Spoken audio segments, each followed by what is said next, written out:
হচ্ছে আসসালামু আলাইকুম ওয়া রাহমাতুল্লাহ।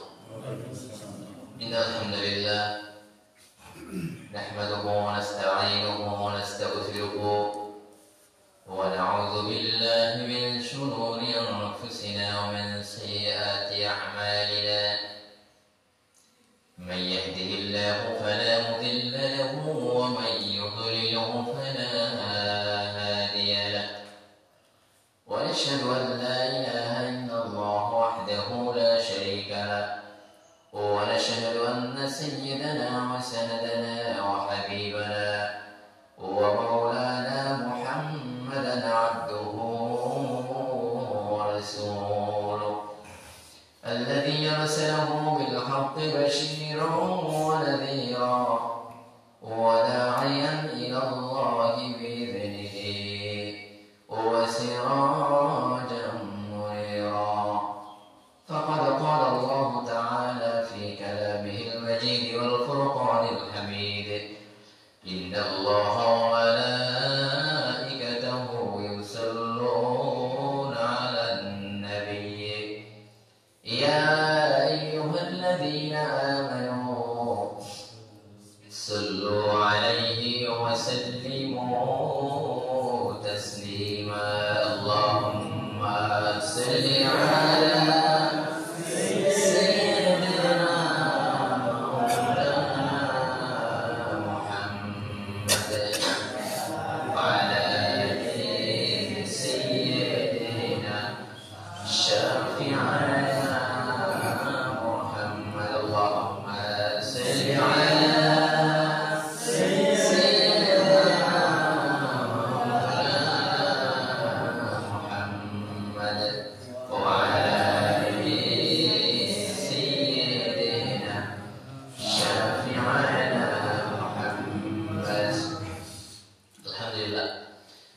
মহান মালিকের কাছে লাখ কোটি শুকরিয়া দেন, যিনি মহান মালিক আমাদেরকে দীর্ঘ এক সপ্তাহ পরে জুমার মসজিদে তথাকথিত জিলকদ মাসের প্রথম জুমা, জিলকদ এরপরে জিলহজ, হজের মাস, জিলকদ মাসের প্রথম জুমাবারে আল্লাহ পাক আমাদেরকে জুমার মসজিদে জুমার নামাজ আদায়ের লক্ষ্যে আসার সুযোগ দান করেছেন। সেই মালিকের কাছে শুকরিয়া আদায় করছি, আলহামদুলিল্লাহ। আজকে জিলকদ মাসের প্রথম জুমাবারে পর্দা কুশিদের সম্পর্কে কিছু কথা। পর্দা আমাদের দরকার আছে কিনা? পর্দার মানে হলো ঢাকা, ঢেকে রাখা, আবরণ দেওয়া। একটা এই ওয়ালের ওই পাশে কি আছে দেখি না আমরা জামা পরিধান করছি, এর কাপড় পরছি, পাজামা পরিধান করছি, এর ভিতরে কি দেখি না, এটাই পর্দা। ঢাকা, আবরণ তৈরি করা, একটা দৃষ্টি ডাইরেক্ট একটা মানুষের কাছে যায়, একটা কোনো কিছুর দিকে যায়, সেটাকে ঢেকে রাখা, দৃষ্টি গোচর করা, পর্দা। তো সেই সম্পর্কে অনেক কথা, তো দেখি কতটুকু কথা আল্লাহ পাক বলার সুযোগ দান করেন। প্রথমে আল্লাহ রাসূল সাল্লাল্লাহু আলাইহি ওয়াসাল্লাম বলেছেন, ক্বালা নবী সাল্লাল্লাহু আলাইহি ওয়াসাল্লাম, আল মারআতু আওরাতুন ফাইযা খারাজাত ইসতাশরাফা আশ-শাইতান। আল্লাহ রাসূল সাল্লাল্লাহু আলাইহি ওয়াসাল্লাম তিরমিজি শরীফের মধ্যে বর্ণনা করেছেন যে নারী জাতিরা এরা হলো আড়ালে থাকার বস্তু, আড়ালে থাকার জিনিস। এরা যতদিন পর্যন্ত ঘরের ভিতরে থাকে, নিজেদেরকে আবদ্ধ করে রাখে, নিজেদেরকে প্রকাশিত না করে, ততদিন পর্যন্ত আল্লাহ পাকের রহমত তাদের উপরে নাজিল হয়। সুবহানাল্লাহ।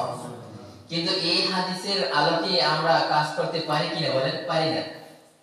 এই হাদিসের আলোকে কিন্তু আমরা কাজ করতে পারি না বলে প্রিয় ভাইরা ফেলাই রাখা যাবে না। পারি না বলে এই কাজগুলি ফেলাই রাখা যাবে না। কাজগুলি থেকে আমাদেরকে মুক্ত হতে হবে। যেই কাজগুলি, এই যে কথা বলতেছিলাম, এই কথাগুলি তো, এই কাজগুলি তো আমরা করি না, করতে পারি না। আমাদের মাহমুদ আলহামদুলিল্লাহ অনেক নামাজ কালাম আদায় করে, নফল রোজা করে, নফল জিকির করে, কোরআন তেলাওয়াত করে, কিন্তু এই একটা জিনিস অত্যন্ত কষ্টকর যে এটাও যেরকম নামাজ পড়া ফরজ, হজ করা ফরজ, যাকাত দেয়া ফরজ, সেই রকমের পর্দা করা ফরজ। কি রকমের ফরজ? দুই শ্রেণীতে আল্লাহ পাক আমাদেরকে বিভক্ত করেছেন, নারী পুরুষ। আল্লাহ পাক নারীদের ব্যাপারে বলছেন, নারীরা কোন সময় আছে তোমরা নামাজ পড়ার দরকার নেই, তোমাদের নামাজ এখন কিছুদিন নির্দিষ্ট সময়ের জন্য তোমাদের নামাজ নেই, এর কাজাও নেই, একদম মওকুফ মাফ। কিন্তু এমন কোন সময় নেই যতক্ষণ পর্যন্ত তোমাদের মস্তিষ্ক ঠিক থাকবে, মাথা ঠিক থাকবে, পর্দায় থাকবা না, নিজেকে আবদ্ধ করে রাখবা না, এরকমের কোন সুযোগ দেয়, এরকমের কোন নির্দেশ আল্লাহ পাক দেন নাই। প্রিয় ভাইরা, নামাজ আলহামদুলিল্লাহ অনেকেই আদায় করি, গুরুত্বের সাথে জামাতের সাথে আদায় করি, কিন্তু আমরা কিন্তু একটা বিষয় অনেক অনেক অনেক গাফিল হই। অনেকে বউরে দিয়ে অনেক কাজ বাজ করায়, মনে করে কি দুইজনে কাজ করলে বুঝি বরকত বাইরে যাবে, মানে ইনকাম বাড়বে। না প্রিয় ভাইরা, বরকত একটা আলাদা জিনিস। দেখবেন একজনে কাজ করে 10 জনে খায়, তারপরও অনটন নাই, টান নাই, পিছু টান নাই। আবার দেখবেন 3-4 জনে কাজ করে, 3-4 জনে একাধারে সারাদিন খাটাখাটি করে, কিন্তু বরকত নাই। আছে কিন্তু এরকমের সমাজের মধ্যে। এজন্য বরকত যে একটা জিনিস, এই বরকত জিনিসটা আপনি সকল সময় মাথায় রাখবেন। আবার যে নারীরা বাজারে যেতে পারবে না, রাস্তায় যেতে পারবে না, সেই ব্যবসা করতে পারবে না, বিষয়টা এমন না। সে সব জায়গায় যেতে পারবে, শুধু সে তার যে সৌন্দর্যটা মাথা থেকে পা পর্যন্ত এই সৌন্দর্যটা ঢাকবে। কেউ কেউ বলেছেন যে নারীদের পুরোপুরি পর্দা বলতে সে পুরো ঢাকবে, আর যদি সামথিং পর্দা বলতে কেউ কেউ বলেছেন, মুফাসসির কিনা ওলামায়ে কিরাম তাদের ভিতরে মত আছে, কেউ বলেছে ফেস খোলা থাকবে। আসলে ফেসটা তো একটা প্রদর্শনীয়, ফেসটা দেখে মানুষটাকে বোঝা যায় যে সে ভালো মনের মানুষ বা খারাপ, সে সুন্দর নাকি কালো, সবগুলি দেখা যায়। যেহেতু সেক্ষেত্রে ফেসটা বন্ধ করে রাখাই সেটা সবচেয়ে উত্তম। কেউ কেউ বলেছেন ফেস খোলা রাখা যাইতে পারে। সেটা কোন ক্ষেত্রে? আপনি পরীক্ষা দিতে যাইতেছেন, পরীক্ষার হলের ভিতরে ঢুকছেন, এখন আপনাকে সেই মতে কিছু রুলস মানতে হবে। আপনি কি বলেছেন নাকি যেই ব্যক্তি পরীক্ষা দেওয়ার দরকার সে দিতেছে, সেখানে আপনি আপনাকে ফেস খুলে রাখতে পারবেন। ইসলাম এমন কোন জায়গায় আপনাকে আঁকড়িয়ে ধরে নেয়।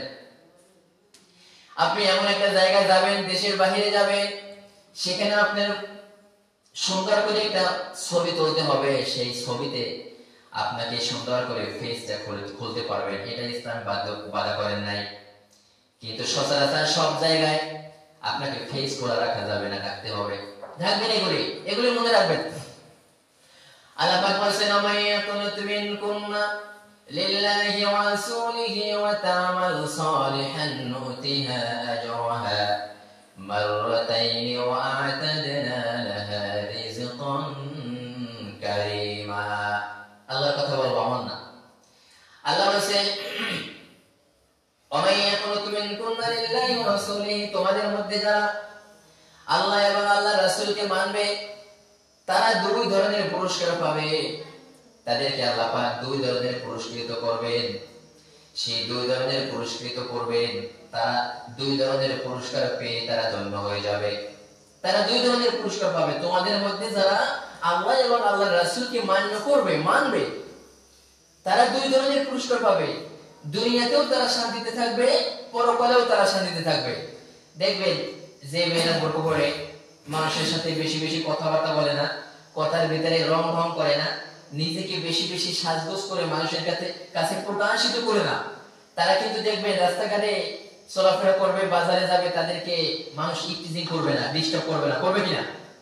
আমার এর বিরোধিতা দেখবেন যারা পর্দা করে না, পর্দার বিরোধিতা চলে, চুল সুন্দর করে চুল আছে, তারপরে মাঠে ঘাটে যাবে, স্কুলে কলেজে বাজারে আবার সাজগোজ করবে, এরা দেখবেন সুস্থ নেই, এরা শান্তিতে থাকতে পারে না, এদেরকে শয়তান ডিস্টার্ব করে। আল্লাহ রাসূল বলেছেন, নারী হলো গোপনীয় জীব, নারীরা গোপনে থাকবে, আড়ালে থাকবে। এই কথা বর্তমান সমাজে বলতে গেলে বলবে হুজুর কি বলে, এই কথা বলতে গেলে বলবে হুজুর কি বলে। এরপরে মৃত্যুর সময় যখন মানুষ মৃত্যুবরণ করে না, সবাই করে, মৃত্যুর সময় যদি হুজুর ফাতোয়া দেয় যে এই লোক আসলে অনেক গরমের ভিতরে কষ্ট করতো সারাদিন, সারাটা জীবন, এখন তো মারা গেছে, নারী মানুষ তো 5টা পোশাক দিতে বলছে আল্লাহ, এখন আমি হুজুর ফতোয়া দিলাম 2টা দিয়ে দেন, গরম লাগবে কবরে বসে, আপনারা 2টা দেবেন? দেবেন না কেন? আল্লাহর নির্দেশ, আল্লাহর রাসূলের নির্দেশ, 2টা দেওয়া যাবে না, 5টা দিতে হবে, সেখানে কোনো ভুল করে না। আবার নারীরা তাদের অধিকার আদায় করতে তারা বাধ্য, তাদের নারীদের অধিকার সম্পর্কে তারা কিন্তু সুন্দর করে জানে। কি জানে? যে সে পর্দায় থাকুক বা না থাকুক, নামাজ আদায় করুক বা না করুক, রোজা রাখুক বা না রাখুক, যাকাত না দিক, এগুলোই মানে না। কিন্তু যখন দেখবে বিয়ে বন্ধনে আবদ্ধ করে, আপনারা তো আমার যারা আছেন সামনে অনেকই বয়োজ্যেষ্ঠ গার্ডিয়ান মুরব্বী, তাই না? আপনারা অনেক জানেন, যখন বিবাহ হয় মানুষের, তখন বলে না না এরকমের এই বর্তমান বাজার অনুযায়ী ইসলামের যে দৃষ্টিতে তাতে এই কোটি টাকা মোড়ানা বাঁধানো যায় না, বেশি করে বাঁধতে হবে। আবার যখন তারা থাকবে না এই স্বামীর বাড়িতে, তখন তারা স্বামীর কাছ থেকে টাকাটা কি রকমের নিতে হয় আটকাইয়ে ধরে, তাকে পাকড়াও করে, তাকে কঠিন মানে শক্ত কিছু একটা প্রক্রিয়া আদায় করে তারপরে তার কাছ থেকে সেই টাকাটা আদায় করতে বাধ্য করে, সেই নির্দিষ্ট টাকা আল্লাহ পাকের। কিন্তু আমরা হলাম দুনিয়ার মধ্যে স্বার্থপরী মানুষ, স্বার্থপরী মানুষ, যেখানে আমাদের ভালো সাইজ আছে, ভালো জিনিস আছে, সেগুলো করি। তাই আল্লাহ পাক বলেছে যে শোনেন, ইয়া নিসাআন নবী লাস্তুন্না কাআহাদিন মিনান নিসাঈ ইত্তাকাইতুন্না ফালা তাখদা'না বিল কওলি فيطمع الذي في قلبه مرض وقلن قولا معروفا। আল্লাহ পাক বলেছেন, বলেন শোনো, নবীদের স্ত্রীদেরকে বলেছেন আল্লাহ, ও রাসূলের পুত্রগণ, তোমরা শুনে রাখো, তোমরা কিন্তু জাহেলিয়া যুগের মতো নারীর মতো নয়। তোমরা যদি আল্লাহ এবং আল্লাহর রাসূলকে ভালোবাসো, আল্লাহ এবং আল্লাহর রাসূলকে তোমাদের নিজেদের মতো করতে চাও, ভালোবাসো, তাহলে তোমরা নিজেদেরকে সেভ করো এবং নিজেরা যখন অন্য মানুষের সঙ্গে কথা বলবে তখন কোমল আচরণ করো না। আল্লাহ নির্দেশ, নারীরা যখন অন্য পরপুরুষদের সাথে কথা বলবে তখন কোমল আচরণ করতে পারবে না, কর্কশ ভাষা, কর্কশ নয়। আল্লাহ কোমল আচরণ করতে ত্যাগ করতে বলছেন যে যদি তোমরা পরপুরুষদের সাথে কোমল আচরণ করো, ভঙ্গি ভাব এইটা করো, তাহলে সেই পরপুরুষরা তোমাদের দিকে আকৃষ্ট হবে, তোমাদের দিকে মানে তাদের অন্তরে বেধি আছে, যাদের অন্তরে বেধি থাকবে, রোগ থাকবে, তারা তোমাদের দিকে আকর্ষণ করবে। এজন্য দেখবেন যাদের বাড়িতে মায়েরা পর্দায় থাকে, বিশেষ করে কথা বলে না কারোর সাথে, কোনো মানুষকে ডাকার প্রয়োজন হলে তখন এরকমের ওই যে বেড়ার সাথে, দরজার সাথে বা কিছু একটার সাথে সাউন্ড করে, এরকম শব্দ করে, হাত দিয়ে এরকম ধাক্কা মারে, শব্দ করে, শব্দ দিয়ে তাকে ডাকে। কিন্তু ওরকমের ডাকে না, ডাইরেক্ট মানে ভাব ভঙ্গি দিয়ে কথা বলা তো দূরের কথা, তাদের সাথে কোনো কথাই বলে না। আমরা যখন হিন্দুখানা করতাম তখন তো ছোট ছিলাম, এখন মনে হয় ছোট হয়ে গেছে। তখন আলহামদুলিল্লাহ ওই হুজুরের বাড়িতে পর্দা দেখছি, পর্দা কাহা কি বলে, আমরা ছোট ছোট মানুষ, আমি টুতে পড়ি, সেই সময় 15 পড়ার হাফেজ আলহামদুলিল্লাহ। তখন হুজুরের বাড়িতে গেছি, এই যে লিটন ভাই চাচা শ্বশুর, হুজুরের বউ আমাদেরকে কোনোদিন দেখা দেয় নাই, কোনোদিন না। তার নাতিরা, তার মেয়েরা, এরা একদম সেফে থাকছে। সামনে কাছারিতে আমরা থাকতাম অনেক সময়, তো যদি কোনো ডাকার প্রয়োজন হইতো কাউকে, হুজুরকে ডাকতে, মনে করার সামনে আছে, ওরকম শব্দ করতে, তো আমরা গেলে তো বলতে ছোট্ট করে যে তোমার হুজুরকে আমার একটু প্রয়োজন, তাকে একটু পাঠাও, এইভাবে কথা বলতে। ভাইরা, কোরআন কিন্তু কোনো আলেমের জন্য নয়, পীর সাহেবের জন্য নয়, নবীদের জন্য নয়। কি বলেন? কোরআন কার জন্য? সবার জন্য। এজন্য আল্লাহ বলেছে, ইয়া নিসাআন নবী লাস্তুন্না কাআহাদিন মিনান নিসাঈ ইত্তাকাইতুন্না ফালা তাখদা'না বিল কওলি فيطمع الذي في قلبه مرض وقلن قولا معروفا। ও নবীদের প্রত্যেকগণ, তোমরা শুনে রাখো, তোমরা যদি আল্লাহ এবং আল্লাহর রাসূলকে ভয় করো, তাহলে তোমরা জাহিলিয়া যুগের নারীদের মতো হইও না। নিজেদেরকে সাজসজ্জা করে ঘরের বাইরে বের হও না, এবং পর পুরুষদের সঙ্গে যখন তোমাদের কথা বলার প্রয়োজন হয় তখন কোমল আচরণের সাথে তাদের সাথে কথা বলো না, কোমল আচরণ দিয়ে কথা বলো না। আমাদের অনেকে মেয়েরা আছে অনলাইনে ঢোকা যায় না, অনলাইনে তো আপনার বেশি ঢোকেন তাই না, অনলাইনে ঢোকা যায় না।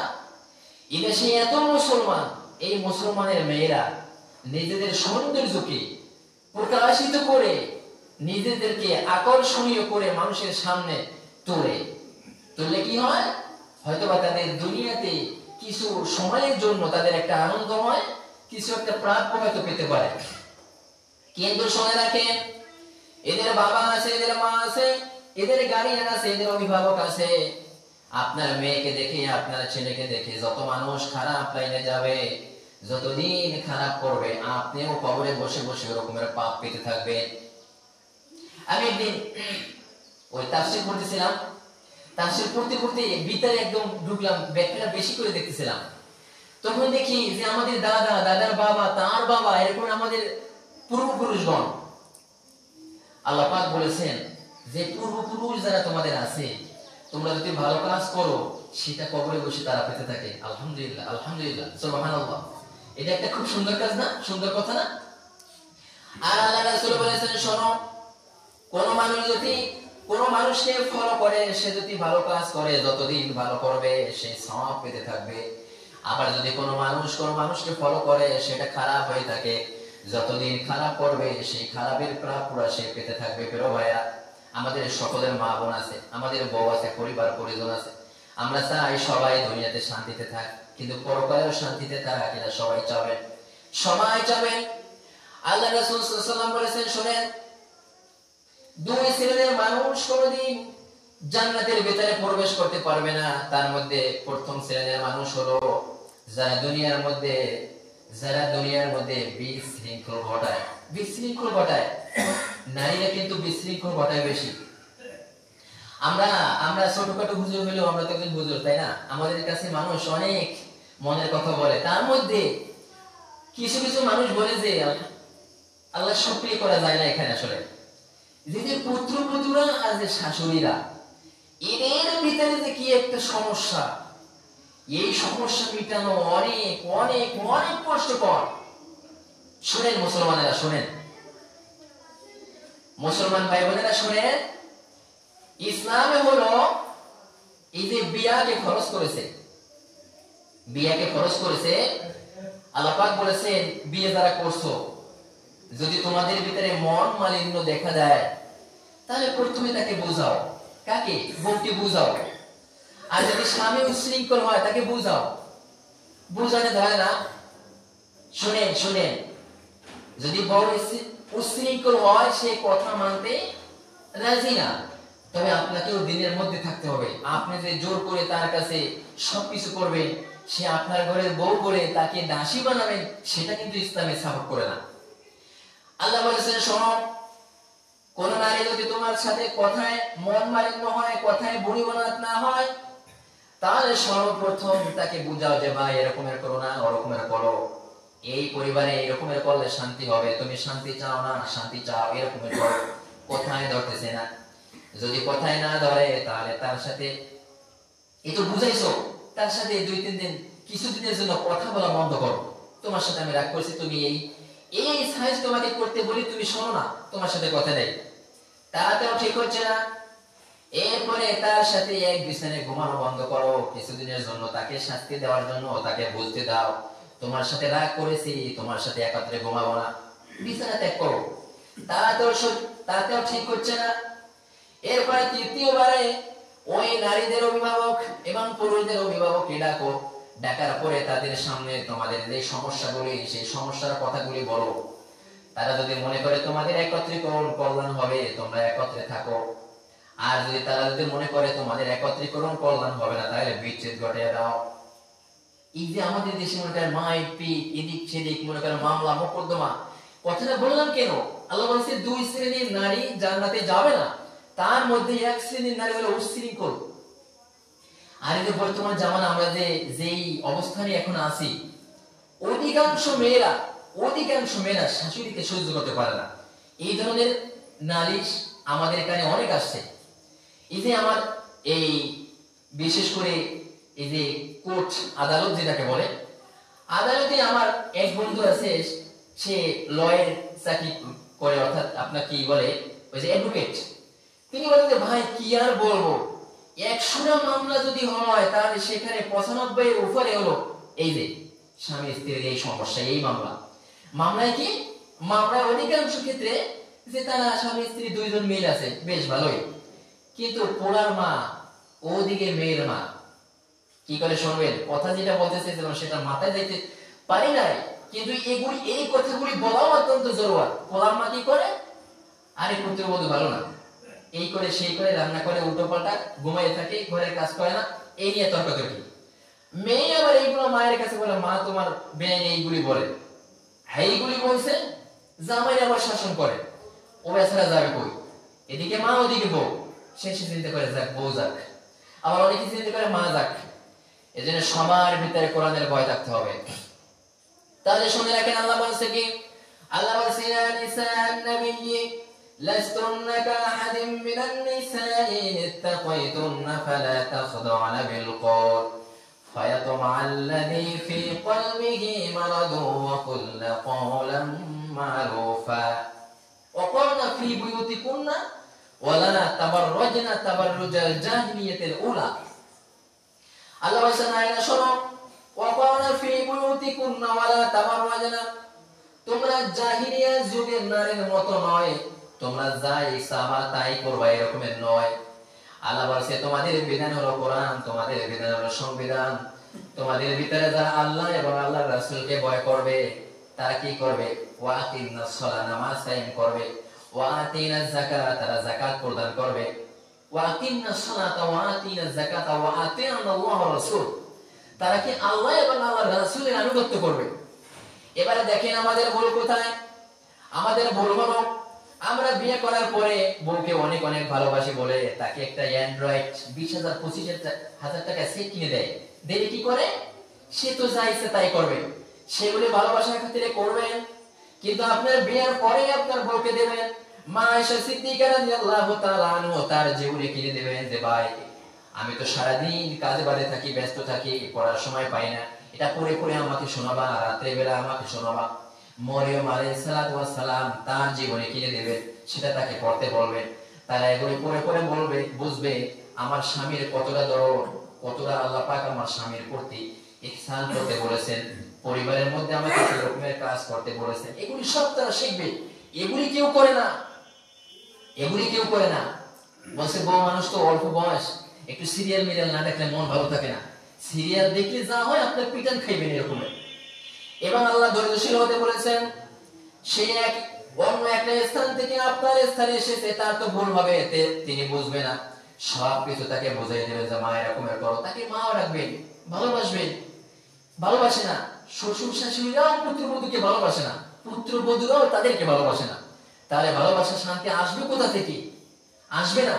এজন্য বেরা মায়েরা, একটা খারাপ মানুষকে আপনি ভালোবেসে আস্তে আস্তে তাকে শিক্ষা দেবেন যে মা এরকমের না এরকমের করো, এরকমের না ওইরকমের করো, আস্তে আস্তে শিখবে। কি করে শাশুড়িরা জানেন, শাশুড়ি করে কি, অনেক হুজুররাও বলে দেখবেন যে আজকে শাশুড়িরা করে কি, যে আমার মেয়ে আমার জামাইয়ের সাথে থাকবে না, আমার বেনের সাথে থাকবে, এটা কোনো কথা, এজন্য কি মেয়েকে বিয়ে দিয়েছি না, কিন্তু বলে ছেলেকে বিয়ে করেছি ওর সাথে থাকবে, সেজন্য সে তো আমার কাছে থাকবে। এরা জাহান্নামে যাবে, জাহান্নামে। শোনেন, কোরআনকে যদি কোরআনের স্থানে না থাকতে দেন তাহলে জাহান্নামে যাবে। আপনার মেয়ে ভুল করলে তাকে ক্ষমা করেন, আপনার পুত্রবধূ ভুল করলে তাকে ক্ষমা করবেন না, এটা হতে পারে না। এক শ্রেণীর মানুষ গেল, দ্বিতীয় শ্রেণীর মানুষ হলো, আল্লাহ রাসূল বলেছেন শোনো, যারা পোশাক পরিধান করার সত্ত্বেও উলঙ্গিনী, যারা পোশাক পরছে সত্য কিন্তু পোশাকটা পাতলা হয়েছে, পোশাকটা শরীরের সাথে এরকম লেগেছে, এই ধরনের কার কার মেয়ের আছে বলেন, জাহান্নামে যাবেন আপনিও আপনার মেয়েও। যদি বলেন কোরআন সত্য, আর যদি বলেন কোরআন সত্য না, তাহলে আপনি কাফের হয়ে গেছেন, কাফের হয়ে গেছেন সোজা কথা। ছেলে মেয়েদেরকে কেন পাতলা পোশাক কিনে দেন, টাকা দিয়ে পয়সা দিয়ে আপনি কেন কিনেন? আবার এক ধরনের পোশাক আছে, ওই যে পোলাপান এক ধরনের পোশাক পরে, প্যান্ট পরে, ওদের নামাজ হয় না, ওদের নামাজ হয় না।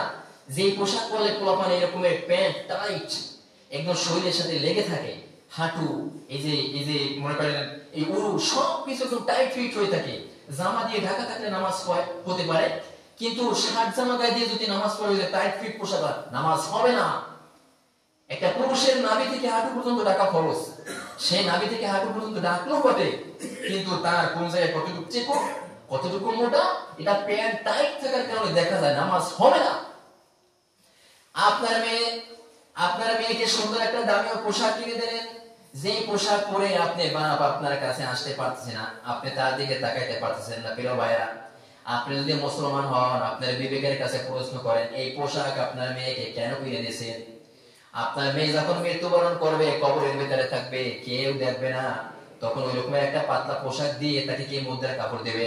তখন 5টা কাপড় পরায়, 5টা কাপড় পরাবার পরে উপরে আমার একটা সুন্দর মোটা কাপড় দেয়। কবরে রাখার সময় বলে, কেউ আসেন দেখেন, নারী মানুষ, কোন সাতার নারী, সবাই দেখবে উঠে বসে। দুনিয়াতে যে সময় দেখাইতে আল্লাহ পাক নিষেধ করেছেন তখন দেখাইছো, এখন মৃত্যুবরণ করছে, মারা গেছে, তার দিকে তাকায় কেউ কি কোন একটা কুমন্ত্রণা করে, বাজে একটা দৃষ্টি আকর্ষণ করে না? সেখানে আপনি ডাকবেন, হ্যাঁ ডাকবেন না কেন? সেটা একজন মুসলমান, আল্লাহ নির্দেশ দিয়েছে। আমি বলবো সেখানে মৃত্যুবরণ করেছে, সেখানে ডাকবেন।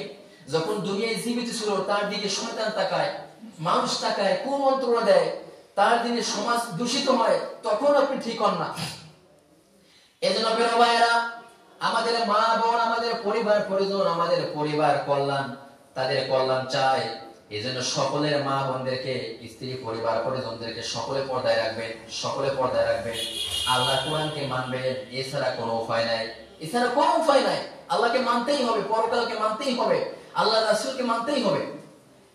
মা ফাতিমা রাদিয়াল্লাহু তাআলা আনহা, তার কাছে আলী রাদিয়াল্লাহু তাআলা আনহু একটা প্রশ্ন করলেন, আল্লাহ রাসূল এরকমের উপস্থিত সাহাবায়ে কেরামদের সামনে প্রশ্ন করলেন।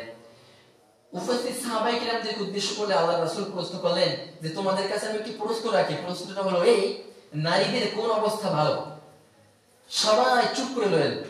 হযরত আলী রাদিয়াল্লাহু তাআলা আনহু তিনি বলেন, আমি এই কথা গিয়ে ফাতিমার কাছে জিজ্ঞাসা করলাম যে, ফাতিমা, আল্লাহ রাসূল আমাদের সামনে একটা প্রশ্ন করলেন, প্রশ্নে সবাই আমরা নিরুত্তর চুপ করে থাকলাম, আমাদের মাথায় কাজ করে না যে অবস্থাটা, প্রশ্নের উত্তরটা কি হবে।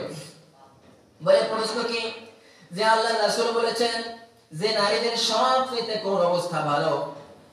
মা ফাতিমাতুল কুবরা রাদিয়াল্লাহু তাআলা আনহা তিনি বলেন, ওই নারী সবচেয়ে ভালো যেই নারী অপর পুরুষের দিকে তাকায় না, আর অপর পুরুষ যে নারীদেরকে দেখতে পায় না, তার চাইতে ভালো মানুষ দুনিয়ার মধ্যে নেই, তিনি সবচেয়ে ভালো। আল্লাহ রাসূলকে এই প্রশ্ন যখন বলা হলো উত্তর, তো আল্লাহ রাসূল বললে, ফাতেমা তো আমার শরীরেরই অংশ, তিনি তো আমার মনের কথাই বলছেন, ফাতেমা তো আমার কথাই বলছেন। প্রিয় ভাইরা, আমাদের পরিবার পরিজনের মধ্যে এক দুলো ভাইরা শালীদেরকে দেখে, দেবরদেরকে দেখাদেখি করে, এরপরে বিভিন্ন ধরনের মাখামাখি, বিয়া শুরু হয়ে সেখানে কি হয় আপনারা সবাই ভালো জানেন। তবে আমার শেষ কথা থাকবে, প্রিয় ভাইরা, মা বোনদেরকে যদি ভালোবাসেন, আপনার বউকে ভালোবাসেন, দুনিয়ায় অসুখ হয়েছে তাকে ডাক্তার দেখালেন, সেটা ভালোবাসা নয়। সে কবরে যাতে করে শান্তিতে থাকতে পারে, সেটা হলো সবচেয়ে মূল ভালোবাসা। আল্লাহ পাক আমাদের সকলকে কোরআন এবং হাদিসের আলোকে জীবন গঠন করার তৌফিক দান করেন, সকলে বলে আমিন। এবং এই যে পর্দা ফরজ, নামাজের মতো এই পর্দা ফরজ, এই ব্যাপারে আমাদের সকলকে আল্লাহ পাক খুশি থাকার তৌফিক দান করেন, আমিন। সুন্নাত রাখিয়েছে, তাদের সুন্নাত আদায় করবেন ইনশাআল্লাহ।